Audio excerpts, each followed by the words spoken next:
Donald Trump a reconnu qu'il aurait du mal à voir son fils cadet, Barron, jouer au football américain, en raison de la violence de ce sport, et qu'il était content de le voir s'épanouir en pratiquant le soccer. Lors d'une interview diffusée sur CBS à quelques heures de la finale du championnat de football américain, NFL, le président s'est vu demander s'il laisserait son fils Barron, 12 ans, jouer à ce sport ultra populaire aux États-Unis, mais de plus en plus critiqué à cause de sa violence et des commotions cérébrales que subissent les joueurs. C'est une très bonne question. C'est très dur comme question. S'il le voulait, oui.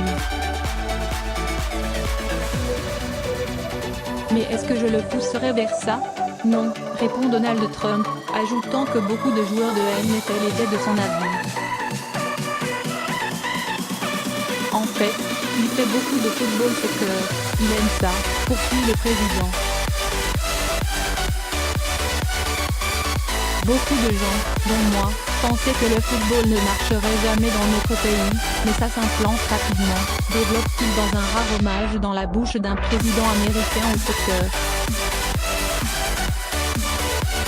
Longtemps considéré comme un sport pour femmes et pour enfants. Le football a longtemps été considéré comme un sport pour femmes et pour enfants aux États-Unis, avant de se développer, notamment sous l'impulsion des minorités hispaniques.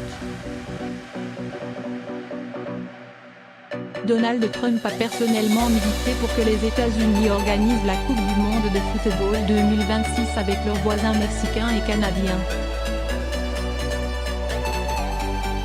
Après l'attribution du mondial 2026, il avait reçu le président de la FIFA Gianni Infantino à la Maison Blanche, expliquant que la Coupe du monde était peut-être le grand événement sportif au monde.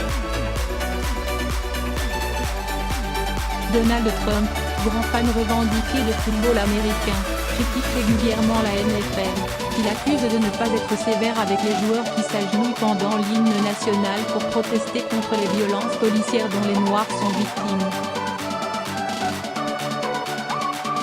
Le président a violemment dénoncé ces joueurs et s'est réjoui par le passé des baisses d'audience de la NFL, qu'il attribue en partie à un manque de patriotisme de leur part. Mais au-delà de l'aspect politique, la NFL est régulièrement critiquée pour sa gestion des cas d'encéphalopathie traumatique chronique, diagnostiqués chez des centaines d'anciens joueurs et associés à la répétition de chocs à la tête.